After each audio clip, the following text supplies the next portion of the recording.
Bompata, yes, he and mining. If he said, mining up to the how and a bread or harmful. Emrad, yes, Ghana Mra, Article 971E. HS Ghana Constitution Mahon Kwan says MP.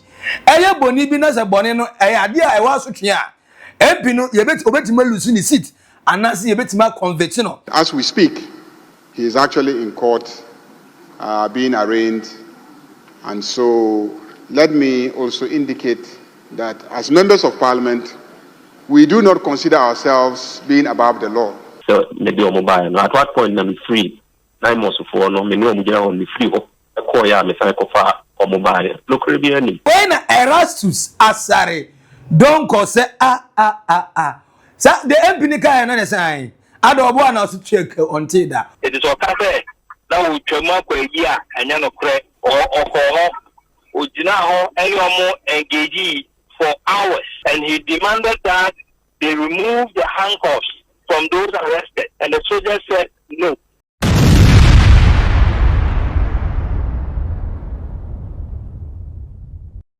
Woko PM ewo Bompata Asutifi South District. Bompata for say omo hene. Omo ntiase police fu omo ntiase ni na Galamsey. Galamsey yes e ba be no omo say omo mpe Galamsey number 1, number 2. Legal man nkra omo ntiase. 3 community man nkra omo nyintum. Because muti wana yes small scale man we na dan Galamsey. What you want a community man we na dan Galamsey. And I'm saying your bet make a sama. And I will watch a macumum. It's a musha swa a cramia. Maybe a medical about testing. One way so a friendly bed. Monsha de Nia. Obeka said, I speak for women because I am a woman. I am saddened by the current state of our water bodies. Testing was done on River Baidu, which has left the river in a very bad state, as you can see. Here in Asante Achem, we have a clean river called River Bumpata. The owner of BB Mining claims she has helped the community and she should be allowed to mine here in Bumpata. We don't want our women to give birth to deformed babies as a result of the bad state of the river. We call on all leaders to come to our aid. We, the people of Bumpata, will be against Galamsey any day. What's now? Yes, almost a community man, illegal man, legal man, ni na Galamsey ompe. Eti police force la line come up and crofo say almost omunti ase hwakai. Police for monpe bi na yenwene ho. Ahemfo monpe bi na yenwene ho. Ana demonstration kakra kapa. Ekoso awo Bompata awo Asante Achem South District almost Ghana penny for do muni momo. Omo dey community mining, small scale mining and sha. Na asema dey ba beto Bompata for no. Omo ti we ensuo. Kakra na omo nyanom no mo abeso ma no mo amade eboko omo ye okay. Forest nya kakra e ho no omo ye okay. Mframa ne mfamfo omo no mo nto omo. Omo beso omo meti bibi e friend mining bia wo Bompata ho. Omo beso omo meti hute. Enti mpenifo mama adwe so omo hemu ne zase ne bema Galamsey fo ne gbe we efa. Emfa baku se na enya no nko a. Enna me ka kire wo se honorable MPB on sem fata se be friend honorable se oidi fo nko ade a. Papa ye friend Ebenezer Kwaku Addo Asutifi North MP. Na papa no enna oni call se Dauda fire of on fire. Heat upon heat justice here eja tuntum ne ja kokko gogu omo so na enne omo nsem bebre kan but Bompata ho de omo se yen start legal mining community mining po na beda ne Galamsey the fight omo ni police for mungamu Bompata yes he and mining. If he said mining up to the how and a bread or harmful. We do not want mining here in Bompata because it has not been of help to other areas in Ghana. We don't want our lands, crops and water bodies destroyed. We have gathered here to let our leaders know that we are against mining. We have also informed the police command to ensure the law works here in Bompata.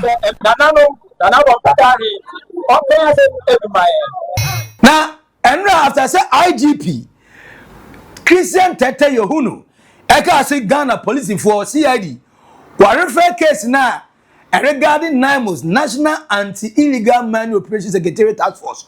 Any your friend is saying the Honorable MP Collins Dauda Asutifi South and Asutifi North Ebenezer Kwaku Addo say some crofo mieni what is say omode your friend is saying bodyguards and mob for some go attack soldier for no mo yedwuma NAIMOS for no na CID for muni say they say ne fata na man was in crofo mieni parliamentarians and they say invite your man say parliament ebe lead you omode omakoyi yet what you want a parliamentarian man go chenam say emrad ewo ho yes Ghana mra article 971E say Ghana constitution ma kwan say MP eye boni bi na say boni no ade a ewa asotwe a MP no obetima lose ni seat anase obetima convict no say a serious offense Galamsey as is now amount for call say yenye the state of emergency say that be Galamsey to betray yenso say forest in ye twagui say no a serious offense is alleged to have instigated some community members to resist the work of the task force. Mr. Speaker, let me indicate that yesterday I got a call from the Minister for the Interior, Honorable Muntaka, that the IGP needed the member for interrogation. I invited the member, he came to my office, and I was trying to reach Muntaka, I couldn't reach him, so ultimately I had to ask the member to go. If I reach Muntaka, I will call him back. Subsequently, Honorable Muntaka called me back. He was in a meeting when I was calling him.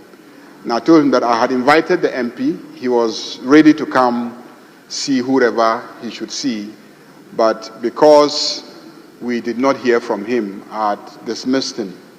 So we scheduled that this morning the member should be sent to the CID Headquarters to meet with one of the deputy CID directors for processing. And so this morning, he went with our majority chief whip and his lawyer. They received him at CID Headquarters, took him through the processes, and I received a call not quite long ago that he has been taken to court, and as we speak, he is actually in court being arraigned.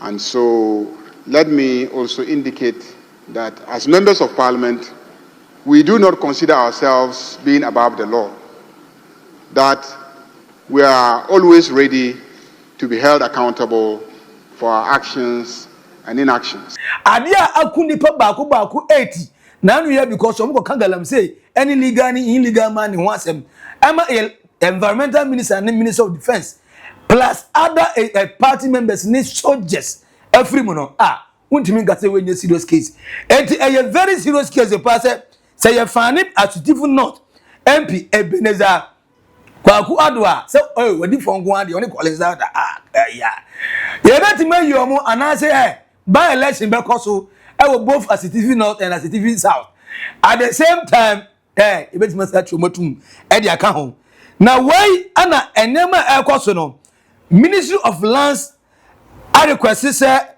NAIMOS attack na ekoso over the weekends no osre Ghana police for the less attending their but mongo investigate say we part the man investigate go and hunt no because Galamsey na ye na ye ko say be stop na ye party for eso o meye bi dia lalai enya dia edugwa say sie na wey ana Richard Kumado a friend is a security analyst or since that mob attack na ekotia National Anti-Illegal Mining Operations Secretariat Task Force for no say or say avoid confronting an angry soldier who is on duty.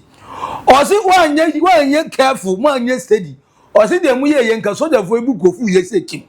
Enka soldier for back 8 ekuta find also multimetum come to. Or my imagine so mu save your life. Na saving life ni be you na life and can lose no. Any life kit one us aden. Ana an MP over cause say confusion we diaba.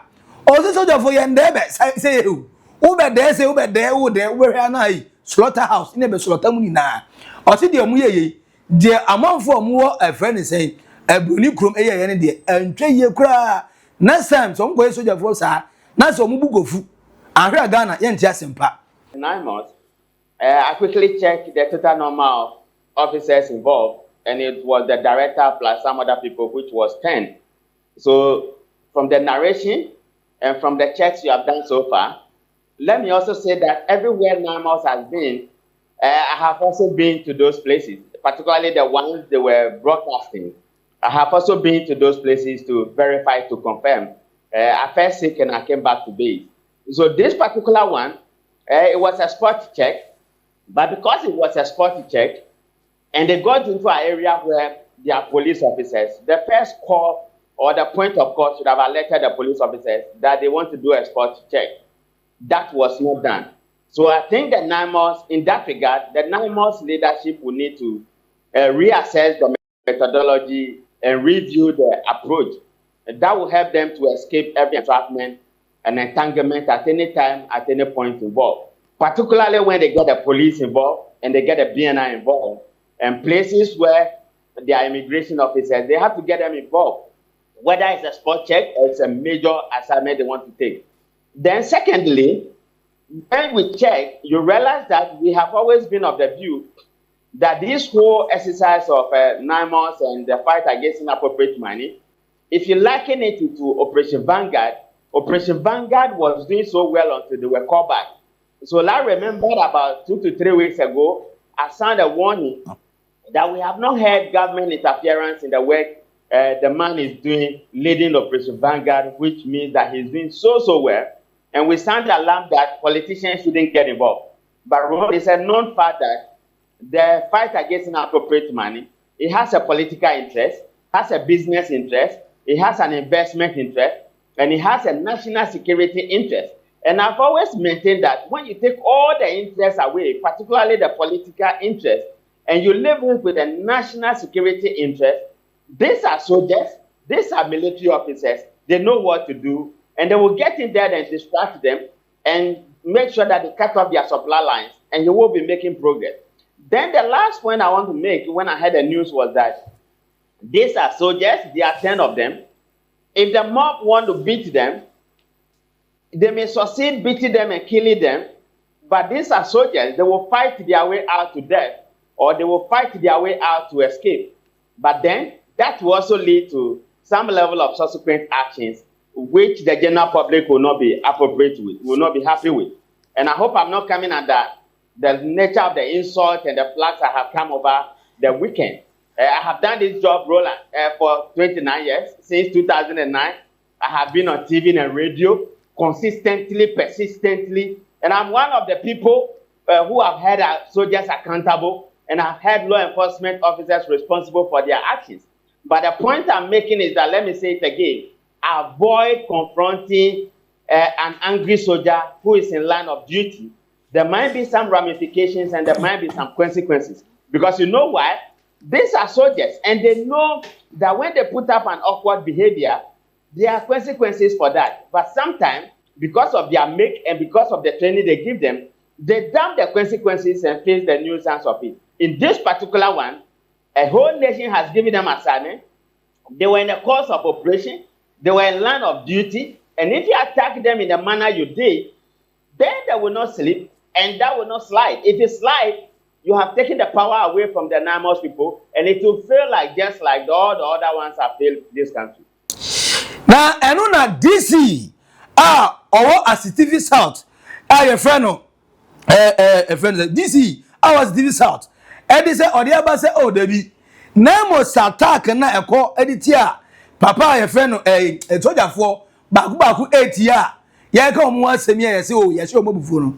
According to this in the chest, oh, Debbie. No kwani say Asutifi South MP calls Dauda anana papa ya freno Ebenezer Kwaku Addo Asutifi North na ogina mudi ama no because na otwam edi akwaye na ye na akọ no beto say wanchi ni watwimi watimi wakame ekoso obroni kromo ho anoko frɛ Collins Dauda na Collins Dauda gas oh enne mesrew kona ko wese bibia ye din na zundua ba ansa na wafuru ma wate mesrew na sesi ya megasei meni Ghana ha and was you mate enti okodu hɔ no se ne ya cheche amanfo a handcuff na gu bensa se de nra report nte pepe but according to asaredan ko che say handcuff no so che say na akwa no pese yi handcuff no kura fi ngofo nsa na we na this is a debi enye sa na tie na okọ yi wo akirehia ana wo se sa we ni no ehyi Hwidiem and dey so enso frɛ honorable konzara say me ko yi wo akirehia na wo se we ni ehyi Hwidiem this is no ala yi se ne onkonko hwɛ na onsia no onko hwɛ no ni mpempo nkasa so okɔ no ka che so the phone ka ma commander say honorable MP so ba so no so mu ni mu de ehyi wo and je me hu che say so ba ho bebi aduru no you go explain tire pa no ma start sa no ayo nyankopon adakoma bebi abaye fa na zongo chief a o Hwidiem ene a friend say Ahafo Region e dey betu the Alhaji Muhammad Bashir say no kwanya mianim ne Ebenezer Ado nsem a okan na no eye no kre na no kren say papa no friend no ofa otede fun friend no gas Alhaji the way boys ibu yu de bra na bebi dede na koduru sojafo ye na ya ka police station ho se mama amfa mo ka ma me fa sojafo ya anko a ahwe na de besi anya papa because omuguso omu ye sojafo bu fise kim omo ma bi so omo so bi omo defend omo boys isu jira ho ye de ahwe no so ma bi so omo so be kontokwa ahwe na mfa sunwe ma o ma Ghana ha ena ma a friend say imam chief imam ema zongo e sorry ye boko na ni ode ne ka nti ne ka no ena de fa sojafo yi e de ko ya ma boys ya attack ka no nti enokre the DC ka no ono so oya alibi of photo pa now why ana efre the Asutifi North MP papa your friend Ebenezer Kwaku Addo ese wankasa chirim they say man for say twa defense and to also there na o kan e defo no so nsema mu kan na nokra ni se na mesia kwaye ana meto se niam dede bi koso na mefre Collins Dauda ano ka se mi nkoma asunwemra no ye be wie na te de adu na se di ko police station time a Collins Dauda ka kire wo se ko site ono ne NAIMOS commander ne nkasa no o ko wo se na one o constituency executive ba ko ana mienu o constituency executive ba ko vice chairman nko ana ko vice chairman and our driver I'm a driver na obi anka wo hu bio daddy police statement say while the team were preparing to hand over the suspect to the Hwidiem police station, the MP reportedly arrived with a group of men and demanded their release. When his demand was refused, the group forcibly removed the suspect's handcuffs and chased the NAIMOS team from the scene. Into police for some preliminary investigations, you know. Dear Omahu sa wo ye no not just say omache suspect no e wo broni krom ho omo de handcuff agu won e de won e ba be sen aba be call your friend saying Hwidiem police station e de omo prepare corner na wo ne group of men e ba e na mo so omunyi handcuff ni free won sa omo ampre na wo boys no forcibly eyi handcuff no e na mo chase NAIMOS from e free ho honorable Obi enye sanity okay release am the buy and the police investigation kana there is no point at which I may call ya me the phone no ma NAIMOS leader say on the phone so nkata which was alleged no my son free hobi many o one na me gina ho anti at what point in time na me free ho call he na ko fa those people now or more alleged so maybe or mobile no at what point I'm free NAIMOS for no me no mo gina on the free ho call ya me say ko fa or mobile no crebi any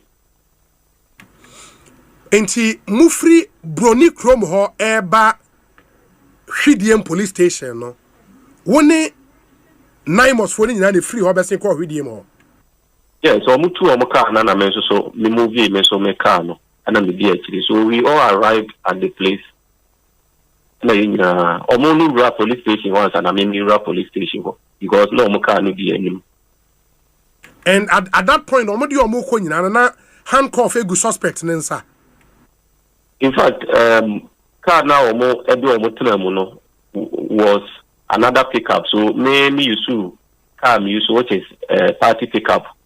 And then I'm a denanti. Yeah, two very and then I'm a denanti. Then I'm the much as to what happened behind me, the maintenance. But police station, or me no moving on and never the suspects in taking their statement. I was there with the NAIMOS team plus the regional crime officer.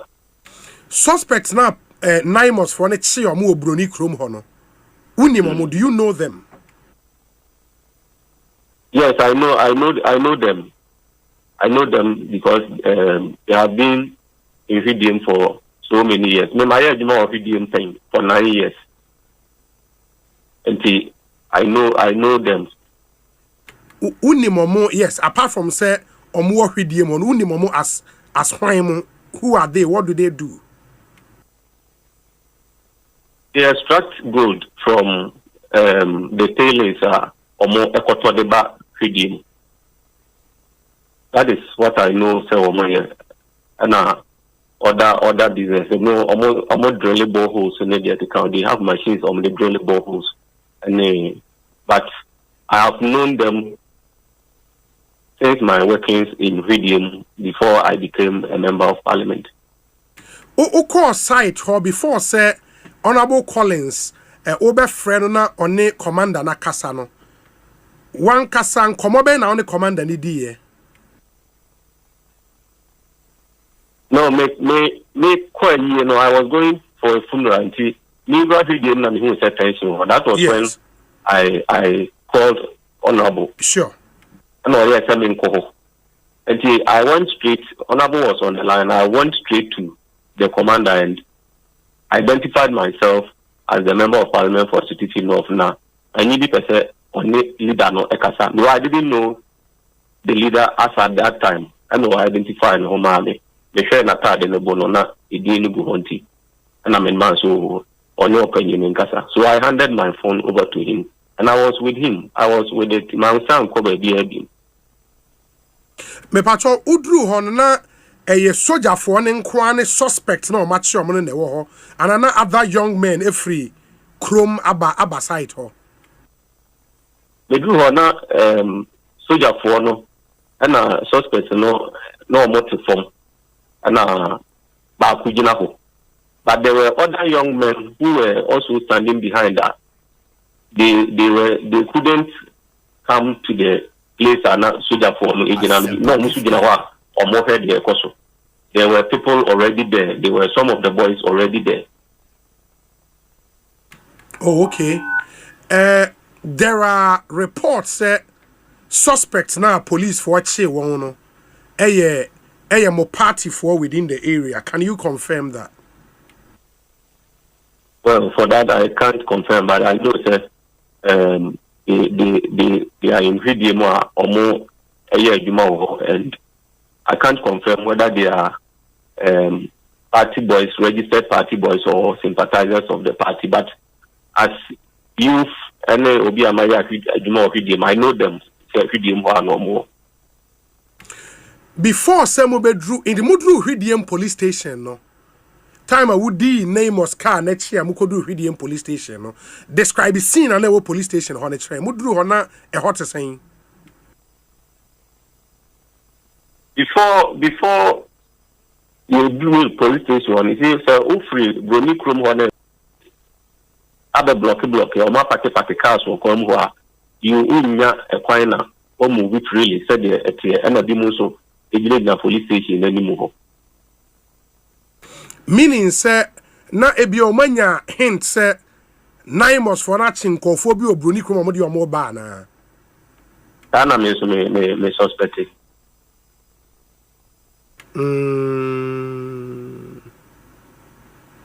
Oh, okay. Okay. Inti Mudru Honana Nipana Bodom Pimsana. Mufe mua call police station or emo cultural statement, all right?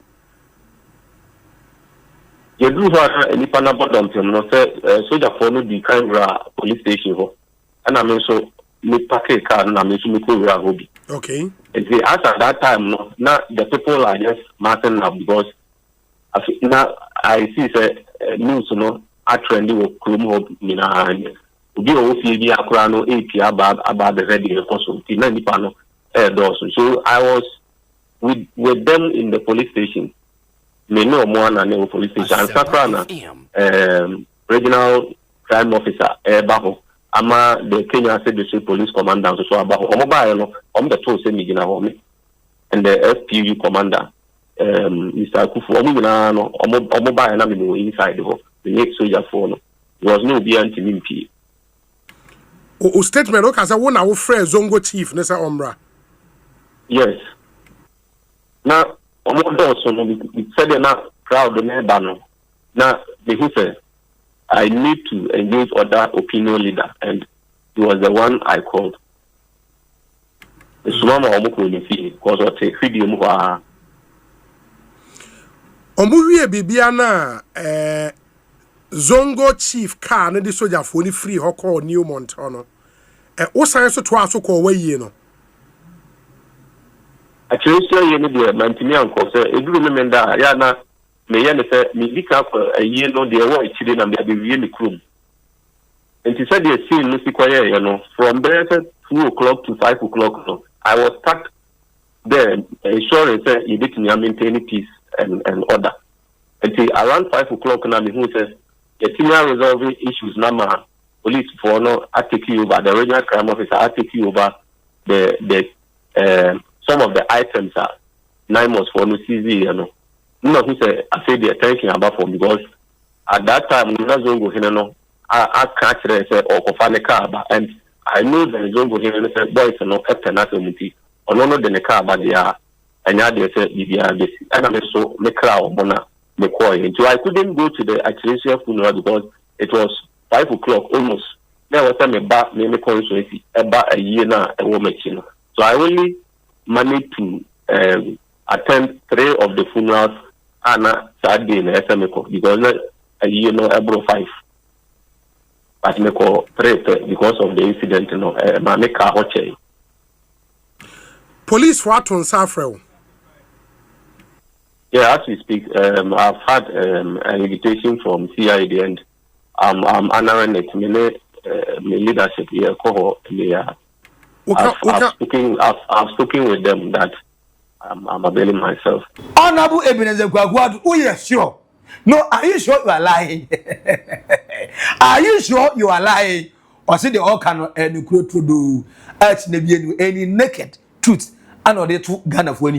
Now when Erastus Asare don't cause say so the MP nika na na say adobo na so check on that or say the all can need the see bre say enye baako say enye pedra me say Erastus so wase or say or say MP Ebenezer Kwaku Addo yehu say o side to o demand say hankofa na egu a friend say Alex Monsa no omuyi emfa free nsa because on site manager or see o digina mu di bodyguards number ho na wentwi petire soldier for na ntiase ana mo so abo asi e de ko bie mu Hwidiem police station ana o say di atire bie ko free college Dauda na o peja backing vocalist backing no yam back e ma na mfa ana ewie na de se bebe de na duru no e say chief imam no ba e be form na enye no kore da de papa ye fe no Ebenezer Kwaku Addo ka no kontompo. I still stand by and I'm saying that the MP's statement did not mention that he was there at the site for hours and he was not just passing by. It is okay that we come up with a year and you know correct or anyone engagee for hours and he demanded that they removed the handcuffs from those arrested. And the soldiers said no. Subsequently, the soldiers decided that, anyway, the emphasis suspects don't go to the nearest police station, let's hand them over. Also, he was followed by some men. It was when they went to the police station that more people joined the people that he brought and engaged them to the extent that they vandalized the vehicle of the NAIMOS commander and another vehicle as well. And they threatened to burn down the police station. So reinforcement had to come in. That is fact. I wonder why the MP is now backing off from the fact that he went to the site And he was there for hours and he was not just passing by. Okay, into the MP no claims, say, of course, that he went to the site, no, Wajiatum. He claims, though, say, na ono okwe ye, Honorable Collins Dauda, and a catcher and say, on kohono, per se, on NAIMOS commander, no, ekasa, and na okoye, oko, nane constituency vice chairman, and a driver pe, and the dinechi. Okodru hono, or the phone no Emma NAIMOS commander ne Collins Dauda ekasa owie na owo hwa hwe se omonfa suspect na enko police station to odi omachi and omunyina akọ Hwidiem. That is as far as he went according to him. You are saying sir he even demanded sir NAIMOS for no free suspect omunyi handcuffs in free one sir. Yes. Wow. Yes. Wow. But interestingly, he denies that bit no vehemently. Well, that is why I'm calling for an independent probe. Okay. Maybe when an independent probe is established and there is evidence to the fact that he demanded that they should remove the handcuffs, in fact, release the suspect. So if it's in doubt and a probe is set and all the parties present their evidence to that committee or investigative body, definitely a paper out. No criminal, a paper out. Whether we come back and go on police station and I say one person demanded you release you homo. Then I paper bomb. I'm over here. No, we can say yeah. You are saying say all court site on na in Konfo Dinechi. The police statement also confirms that say he went there with men and demanded for their release. But he says and the chairman and the driver and is he not telling the truth in that regard? And the papa, which one are you believing? Oh no, the police have told you. The NAIMOS soldiers have also told you the same story. Okay. I am telling you the same story. One person is denying all these three things. So it's only an independent body. When they invite for evidence, it will be brought. In fact, there is evidence to that effect. When it is brought, maybe at that point, he will believe himself. For now, maybe he doubts himself. Many honorable, I don't know why. Very well. Many Honorable Collins Dauda, Edin Komo from South Africa. And he says, site hono, enye illegal mining site. Now, the guys, what they do, they say, omukoto tailings.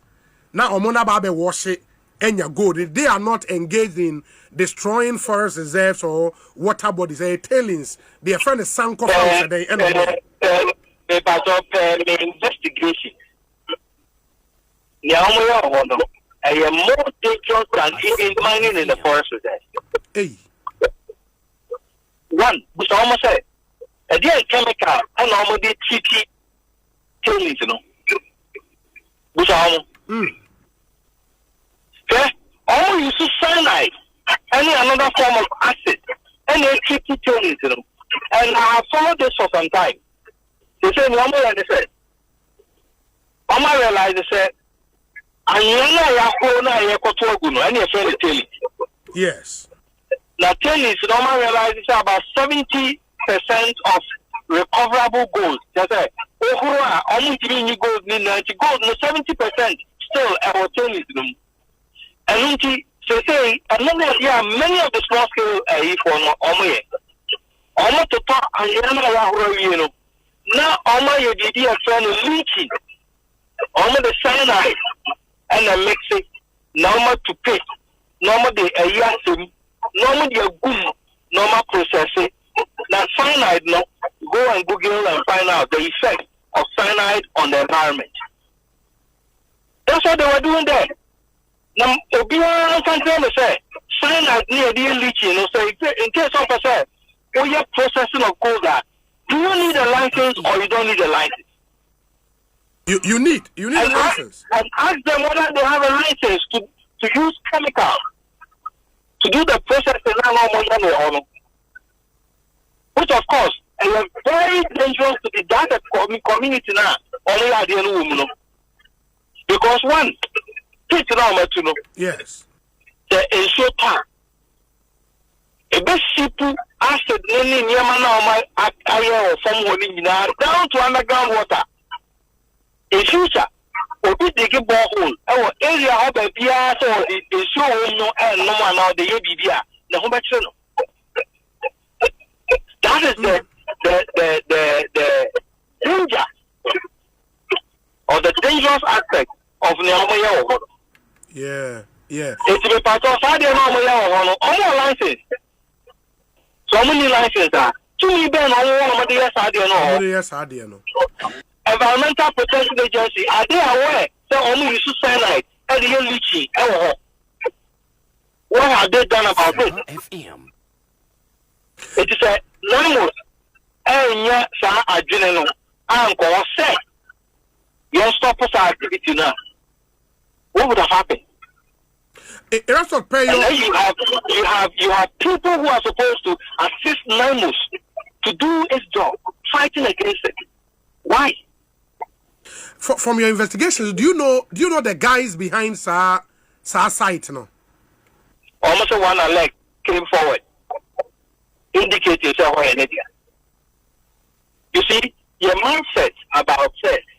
People say, "Oh, but they are many Jumano and Mansio and a forest in the correct." And a very ignorant position. Because the way you understand now you see chemicals are. At the end of the day, how are you disposing of those chemicals? Yes. Because many companies like the Sierra Crown, Usaminas Commission, they will tell you, any of such treatment processes are monitored by the EPA and other agencies. How you treat them before you even lead them into the environment is monitored, it's supervised. But how come an individual is using cyanide to do that process in a settlement area and we are glorifying it? Now, Papa, your friend calling Dauda after Sir Ebenezer Kwaku Addo, Asutifi North MP say, Papa calling Dauda your phone. Your friend is a Ukraine, Mr. Galamsey. Gidi pa ekoso awo mpesu aso ana wayi weni watwi weni te se de pani bia o te careful so na te se wo small guests ana na we say papa say I'm in South Africa with the Pan-African Parliament and have no knowledge of the attack on NAIMOS team. I never ordered the release of any suspects and only asked the Asutifi North MP to intervene after hearing of the incident. Honorable Collins Dauda MP Edema Asutifi South. Ya tse wo ni Ghana, me se wa ni die mu wo hen. South Africa. Or Johannesburg. African Parliament meetings. Oh, okay. Is that we a member of the Pan-African Parliament on? I mean, oh, nice. But wechi uja ye hokoye wechi di esisiano Newman Shada Enkoye. But of course, I mean, I was some amount of the opportunity na who what you know about the story and then question be or metimi Eddie Busao. The SC Ewo constituency NAIMOS attack a course so ne in some SC and rain no a day na unim e fa me pacho. Na that's it. Pan-African Parliament meetings and if you Ghana by na my no na mete mina so many calls from the constituency soldier for be abaho operations na assemblyman baby am say ade no course on na me yes assemblyman no call na me musa the leading team no na oma me briefing assemblyman no the leader no of the team no wa na me ankasa o ka cha brand o ka cha assemblyman say o na me ankasa so just me confirm that course no so eba nti emuna Asutifi North MP in frame say or be year or meme conference or actually. The mammy who say or MP me say or no was wrong on corner me commander of the team and Casa maybe I already only refuse to talk to me. The man the Honorable Ebenezer Kwaku Addo ba asem numni no ni plan bia so obawo na pa me pese me nya brief na free team no na ma the cast one nko in fact say assembly man kwa o ma me ka Addo kra nko men asem no kwa na pa we the MP there commander na me kasa and no my briefing, so I bet this will be a Galamsey or na or more demolition in Yamina. Man can be via phone no crowns or some drop for you in the process. My friend back. A chill crown and Betty said, or more if he baby are adrenaline a Kasai, a call police station. A manti war a whole more attack or manti be up attack or more police station or as a money. Okay, now Mr. Timer, Honorable MP for Asutifi North. Eko drew site wa or de phone ne ma say one NAIMOS commander in Kasano. Specifically a day now catch a commander no. Commander mi busano your ho and was say or by call gosu and a pan wants to be a Galamsey or ho and you almost see or more dealing with the situation. It may not quite and casa the phone a call off. When the case was a Galamsey as a man and time who got myself a busasa a day. Gabby. Ain't you didn't instruct commander ne say omo watch woman no onyai won. Tabi. So a Christian or a woman now we Christian so a woman now on cross na Yesu person. No she Yesu ani. No one can make cancer. So any woman here on could have cross on the Bible. I can hold the Quran and swear. No come on, you go then a land drop away. O can it yaka man cafe and children. Na timer Asutifi North MP enewo Kasano. A o ma hu se obesia kwayi. A wo sre ne se be yanka onko site wana wuntumi ne your friend is saying NAIMOS for no enkasa no mudwen ho se bia all kononfa young men bi ni na chi enko ho ana wo so kwaye o so kwaye amama dwene mu da pespena na mpesa me panyine ne kasa no blifu me keke. Why would I even think say unko tax go attacking? And tax na say my can. You see, baby many commander no kasa yen. And you hona attack ni see. Owie Hwidiem. And na Hwidiem police station abaye a formal report. And the suspect ni nyama officer go over to police. And hona attack ni see. And if I'm smart tax, if I'm smart, is one factor. Chief, say, we be quite dear, but more canal. Let's send Nakasa. What was the point speaking to the commander? Menana Kasa a day. Say, my tax about tackle, Menana Kasa a day. Yeah, me Busas, our question. On your obiswa, commander will be a minion. He was commander in Sinane. They are number 4. I didn't even know so or no woman about on a cry. On the 7 and a Kasai. So why would I organize tax? Now my catch a member of parliament so only tax and then him go attacking. Where does it jail? We are not to say all the claims that I incited the youth to attack the NAIMOS operation team are completely false. Social media misinformation is destroying this country. It will finish all of us if we are not careful. Eti Alaji Collins Dauda. Eti we said David Onubra say okay was South Africa. South Pan-African Parliament in there only the Deputy Speaker of Parliament Bernard Ahafo. Yako next year we can a friend saying Pan-African Parliament no just nkapo so na I say but you can even Papa ne say ono de David da.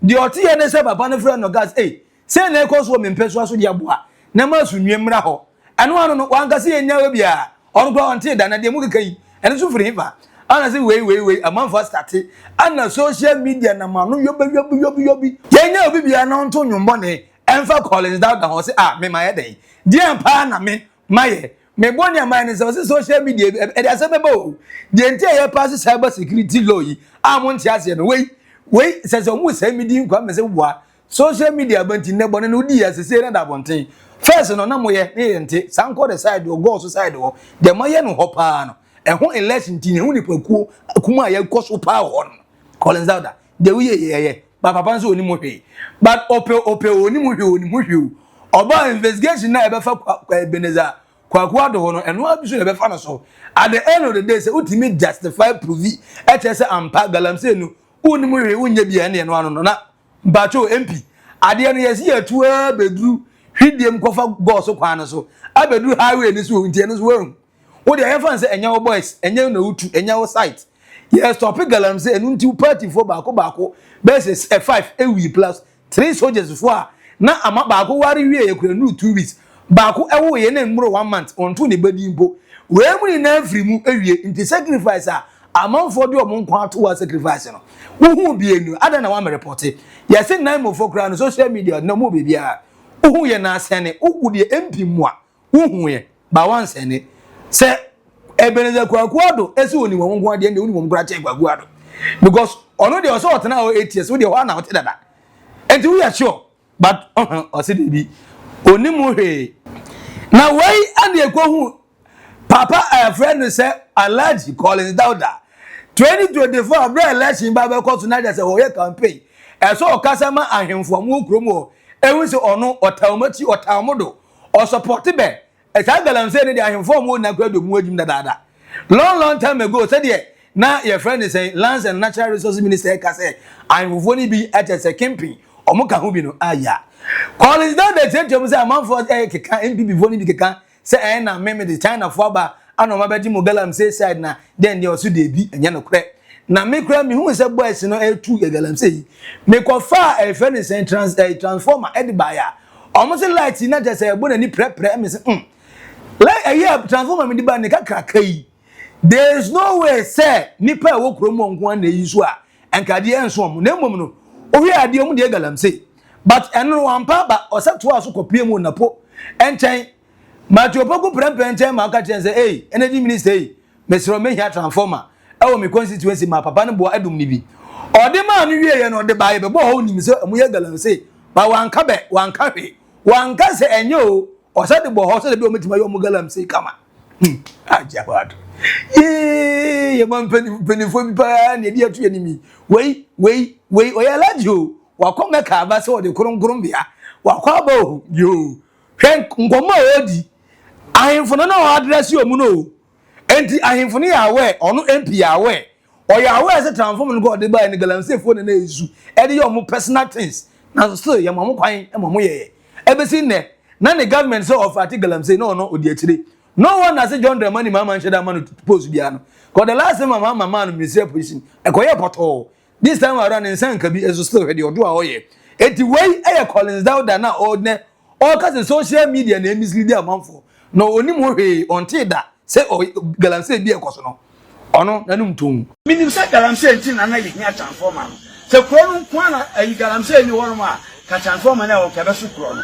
eji ede ma won so fo no musu ba bia na musu age na mo ja ma hoho na mu wi anu ma se atwa mo abushafo se mo otu ni se mra se badani se obi wa license a betuma Jeffrey ni sama wa license kanye na da Musa fowi China for kitifiti we adwuma kitifiti we nya na ka be kwa akwaje because adwuma kese power kese power dey super the whole Africa mining company son to gold kese power any new month na se me ye se be kwa champagne se mo tumi na betuma age mining company bi se me na me MP te me age a me kanye new one na ka be kwa akwaje wojene sa enyeyi abushafo ansan ye beto aba na wo mso na omo ye adwuma wo na kanya omo de yambo no omo ye machine fo no na do so wo mso entina transformer na nso omo enti e wo mo anwumre go se kanya no ahoma we no na titija na wo so for the betu mani so kro na identity da na so muta etija na muta foto mpa ma me no opposition no na karim no etita ya ni musa o onya na ba bi ko no o mo twa ya etija no mo twa foto no mo de ama me na bi ko gina minister ayi oboku prempe na po wona we minister for energy na po bi ko pese ehie asem wo honi transformer na ho ne sa tima transformer so na me fan ko support minim sa Galamsey enti na na yihia transformer no se kro no kwa na Galamsey ni wono ma ka transformer na o ka be so kro no me ko je transformer ka sie mienu e na me ka ka wo so fo me je ba ya no so no woni ba bia me ko sie no me ko si transformer ba bia obi Galamsey no ba bia o mo yampo ba bia machine so ona me transformer no ko si ye abu shafo obi o ye sie no on pese ni pa na ba ye aduma Semen passé adwuma na be ko so a kam de transformer na be ko woni bibi transformer ye be se mia na dim sika si ye transformer na be du ye no na obi akoji nkonkon sa kire sunya ne fo se transformer na ambe jin ko na ambe de transformer kakaka sa ko se si awom so kwa transformer na kese wo no e bo 700 kV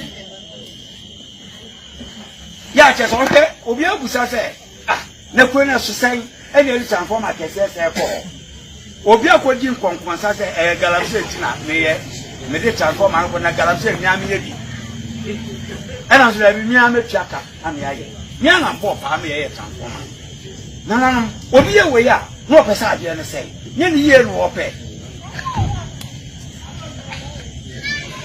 ene MPP for na o ma sei ade ne akotun ade na awie no on pesa o mo dan na aye se me ena me makofa chama fo aba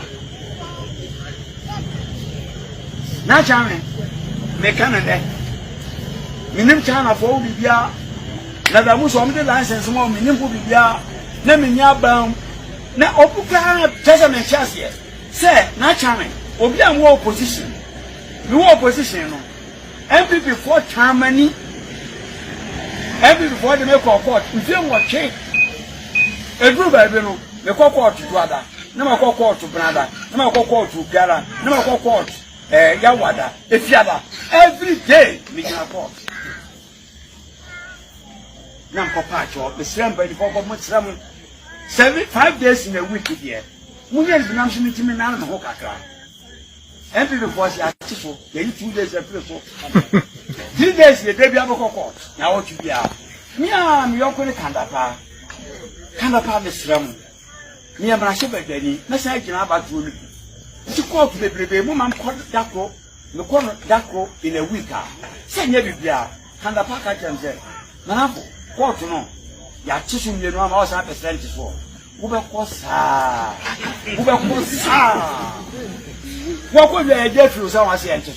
I could anything I know my yes, I know. Yemen Kwan on me, sir. Ahmed. What will Timachi? I call with Timachi. Aya Jumano. One will be active. Ni tipen en won no ko e Hwidiem nya kwara won no ko ya nipa mi no ko to kwa e kire ba ko ya ba ko ni a kira me de nko a akore mande na wo twienu na me wo tumi a ba ma me de na ko tun ni aka ya ga ma wo gina court Musa driver ya din ko court ko ma ko court of course we and justify so on way because in the video one confirm it so no was but in the video confirm it so onim Galamsey for nim the site a mo ye adwani na eti ade no mama ye ntibe nti eno so eye question na papa ubedu Ghana obe answer na papa your friend Professor Smart Sapon as attack na attack in NAIMOS military operative for no by illegal miners and say entry or say if this is what is happening to the military then the blue water guys are waste of public funds. No kwe say na soldier for canteen can mema I be say green so there enka yankwankwa nka ede say ye friend say traffic light I just ko na just mema omu na ye adwuma yi omu mpo ane e hold omu entuo stage na blue water guy for omu 3 4 5 6 months no we training say 4 months or 5 months no omu de I want be no mo asoje fu omu akwan tutuo ekuta tuo ntade a omedima for reinforcement am dismantle the whole of Broni group no omu kura na hold omu to hostage enti blue water guy for the omu abede enti baba no say hey Professor Smart Sapon say blue water guy for yi eni asem beto omu dabi anzo papa jai omu de ni ensuom edu nsuom de omu no bedware pa na abonten de enyo omu lai abonten de ye soja for ne de ante esere ho de menko eni say hey na we mu enka blue water guy for the boys here soldier for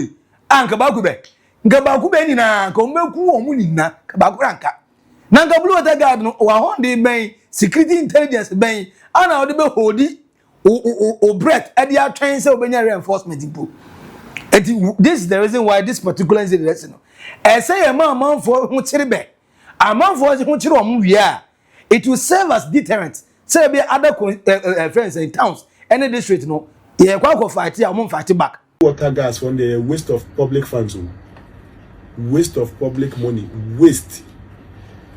Omu yede. Nasa soldier for the way ye eduamunwa. Na eduawe. Video bi about that obi buru so aka koche obi a. Ahane omu ko pe information di aba. Omu se mo ba so ba ka te soldier for the ko na ba ntu so. O ma ko chi. No man can.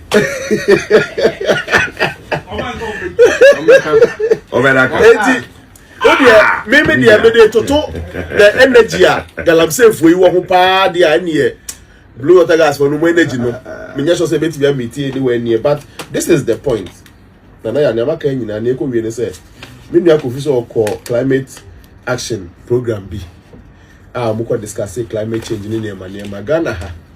Ye de na sunsunsanso no ne kase pa e wo ye so in fact to the total sustainable development goals ne ho a goal 17 kakra 2030 say eba 2030 na ka how many years 2025 taka be 5 years na 4 years in pona eba because e remu ano no Ghana ha ni ayaya de wo ho pa goal 5 gender equality and no there from the period of the millennium goals Edeba development goals. Ghana has the Ghana born who model were ma involvement in the general governance of this country, both local government and central government. Even to the executive, Yenya vice president or Yoba, Chief Justice is now became a plus matrix now. A very big boost in terms of goal 5. Goal 5 and shut down determine human existential on earth. Now check this. Nema determine him nipa say better as he so na yes. The capel no our rate mami. Life on land. Life on land here SDG goal 15. Yeah assassin. The rate at which I forest ye depleting no. Initially nanka ye 20%. And then 60% depletion. 60 depletion. One unfortunate thing with forest, and so they say, oh, bring a forest down. Say one found some can now at allow the so on sign emra back in Mayor Forest. We were 40 years now here for you to restore a forest that is brought down. Yes, I know. Its effect, they say, ye nyam from a papa no climate change as my air can methane any other carbon gases are increasing no. No. Now clean water your SDGs goal 6. In terms of clean water. And never it has an effect on the next one, health. health SDG 3 and they are real yenti bida and biba. In fact, media nanka I thought saying can ye say bush meat ni then ye say that the one num so no anti me use akako rum the and fitting the command vegetarian me could me contum akako di me so say hon so no assassin ni then nyina ni ade. A nutritionist came to church. Not nutrition was that because a professional certified nutritionist KNUST Professor Bakube lecture. Or you have questions never for no one Professor no first run for because as our advice against the meat and all those things. After you see green renee a Honson swat on our research findings a say now saying the content poisonous content of those things and so air rise it is any na MP Edema China Paga MP Papa your friend Nikiam Bila Galamsey say Sir Collins Dauda, if Collins Dauda is involved in Galamsey, NDC would take him on. Or say a very, very disgraceful. Sir, yate say MPs involved as a crime mob attack. Akos was Eningwa say name Sir Collins Dauda. Ampanyam passing the DB. Onkan oh, ono ye MP say the Collins Dauda MP ni bia. Omoni papa ye friend Collins Dauda say NDC. Omo be di nyo. Omo NDC ne de omo so akwala abashaboni so. Spare the rod and spoil the child. And you omo spare a friend say omo spare the rod no ma spoil the child no. Papa no say we Galamsey ni bi. So na ma order no for mob attack no go area NDC for betu na so di Ghana for. Mon la say munye dem Ghana mon la say. Mon na Dr. Desin Adumaku Kisi former MP Edima Anyas Hotrum MPP eni now say the Galamsey financiers are sitting right with him President Mahama. MPP for be kumi o na do na ma last is 2022 e ma yewura for the zone na nka mo dem tin ono the granted press conference a whole president dimwa e defend chama untumi sa konta manis ane o court yi sa konta manis no enye Galamsey but the na court didn't know na court wo be kaze Mahama ene Galamsey for no awo ya mo mpa say entisa say be John Dramani Mama say Galamsey for no te de ni asema ba God there na do ye nie boni na do di ye bi anie eni say sa na so be di de anie nka duka da ya ene nka ansasa kura nka ye na Ebenezer Nate on the NAIMOS attack na ekoso Ahafo no and say I want to make a passionate appeal to the President Mahama just as Chamauntumi is facing the law today. NDC members must also be held accountable. Ebenezer Nate esu dia wodi abachi say debi John Dramani Mahama me dem nka say woni Galamsey financiers ne campaigns ne the same table debi me nka no ye nembom no sa ampanyampa say Collins Dauda any Ebenezer Kwaku Addo eye Galamsey nko ade why not said ya odi ye Chamauntumi ni na konta minus no sa pepepe fabaya my friend say Collins Dauda any Ebenezer Kwaku Addo said be say you are a just president. You are a president who wants justice for all. Unye a president who is justice for selected few debi. Or say member your partiality. When a better sister John Dramani Mahama ampanyampa. Oba say uba ye Ghana ye or reset Ghana. Not to reset a friend say Ghana for the NDCs, but reset Ghana for Ghanaians. And you win a big test John Dramani Mahama. Over passe and as ube fili. To make a passionate appeal. And I repeat, a passionate appeal to the president. Unfortunately, he's not in the country. But the vice president is there. Yes, she's in the I want to make a passionate appeal again to them. That if they want Ghanaians to believe them, that indeed they are prepared to fight against Galamsey, then members of the NDC, just as they claim that there are people in NPP who are doing Galamsey, and that today Chamauntumi is facing the law, some of these people need to be dealt with. Yes, I agree with Council when he says that there are some immunity for members of parliament. You cannot just go and arrest him. But the point is that you write to the speaker that yes, we need the assistance of this member of parliament to investigate this matter that has happened in this area. Now, Deputy General Secretary Edima United Party for Movement for Change Afra Alan Chermanti Party no to the United Party na bewu MPP mrebino. Or see if we win this fight against Galamsey, I will personally call for President Mahama to go for third term. Richard Suma eso dia odiaba say on the ongo blame Mahama. So on a campaign for no be here too. On mekan say Mahama so on daily with NDC for no say or daily with a friend say chama untumi no. Na mom no say ampanyampa Galamsey itimi eto twa na endi say ugum. Odonyankopon hata soro. Say personally ono ani United Party no omunya 2028 anko president Alan Chermanti ebe konan ko wini na mom no say Mahama timi so Galamsey ade Jerry John Rollins impo eba ya wantimanye ade John Evans Thomas eba ya wantimanye ade ono even John Dramani Mama the first time coming wantimanye na nadu dan kwa kufado de bobo wa be say niam ni na kura ye no west say sa ne na tie de na say John Mama ne second coming John number bi o John kwa me nkroma John Dramani Mama otimi say adwuma we say Galamsey no one ending once and for all Jesus Christ. Or say Ghana for mumpe nkono personally. Or befa telephone John Dramani Mahama. Now what in the number 2 so 10 degate. Now our friend or you say hello Mr. President. How are you? Are you okay? Or say yes I'm okay. No I got this. Papa. The other no umpe by force tinchine try. Third time no obeko because Galamsey was solving was stopping no. Hey, yansu that yansu that because you cry no need ye can see a pet state of emergency without state of emergency.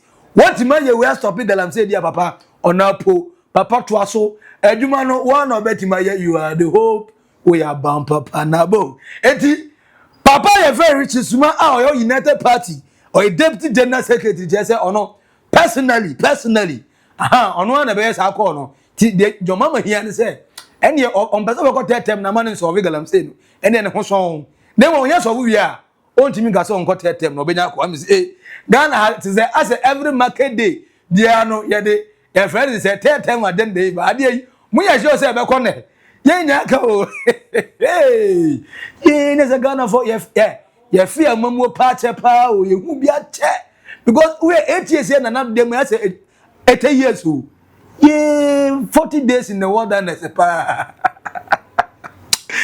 among for say among for free live say as a John Dramani Mahama na momu direction or boy you man say your mo ese efata enti say Galamsey no pebe to so twaye ene papa no you have no reason to reject the third term enti there is the United Party Deputy General Secretary Richard Suma esogusu a o ka kire no enti Galamsey fight we shall win and save Ghana now we are for God and country papa your friend Ebenezer Kwaku Addo emrano ni nibeji said yes de na CID for start omo investigation I so gidi enye no kwa Collins Dauda oni Benada Ahafo ebe free Pan African Parliament abepie mu Ghana na o medu Ghana so a Alhaji Collins Dauda chairman Asutifi friends North South rather MP also questions ube answer ye be busa questions na ube answer Ghana for so mo nsem bi kan mo nsem bisa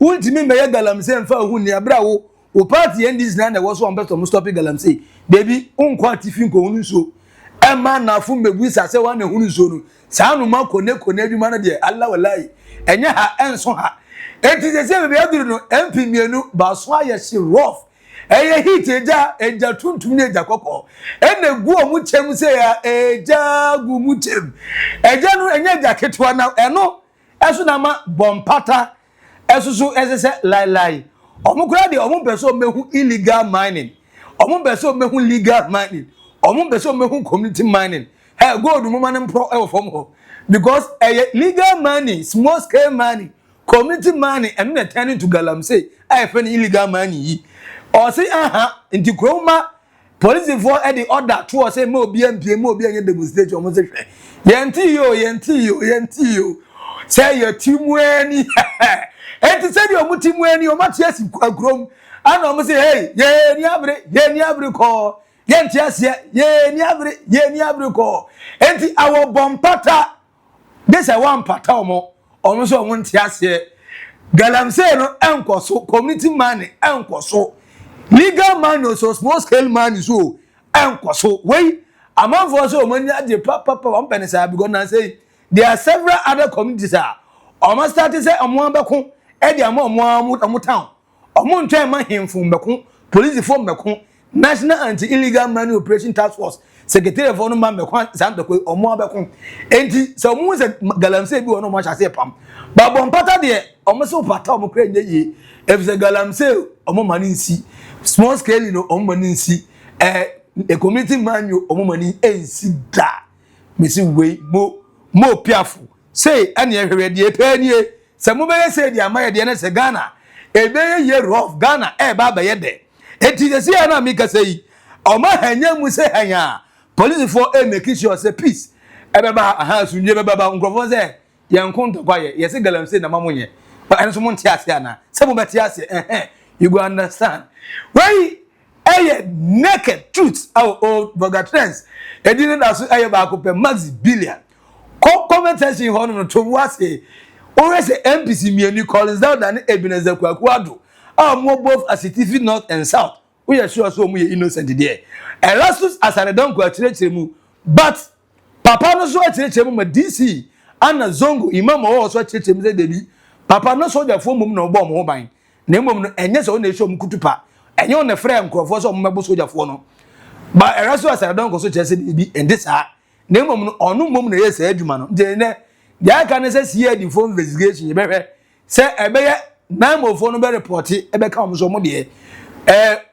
MP so be kan de so ma chere no ma fra from ho anoma meeting se kwa akawe enti na interview mo grant mo kan the same thing na in the investigation we shall saw we shall see we shall conquer enti ye hu wie so a ye be di hunkunim ye di ko ye be say di bio enti mo be de for comment no eto comment section na say Faman Boko na John Dramani Mahama Boshe Eddie Abba from United Party Deputy General Secretary which is Sumase se otimi stop Galamsey and your own personal reference so uncle 10 ofuaso open so say ye and Galamsey ni ya John Dramani Mahama have no business to go say okotena fie and is otuaso no boduma no at the same time John Dramani Mahama ne amambo no say oma ye ready say Galamsey o me fight and dey say ameka say ene ma NAIMOS for na start say omo he no omo say call the new place omo nyanya he for comment no eto comment section na say we are subscribe like na share mo unwa so enya bi enhwe makrao bye bye.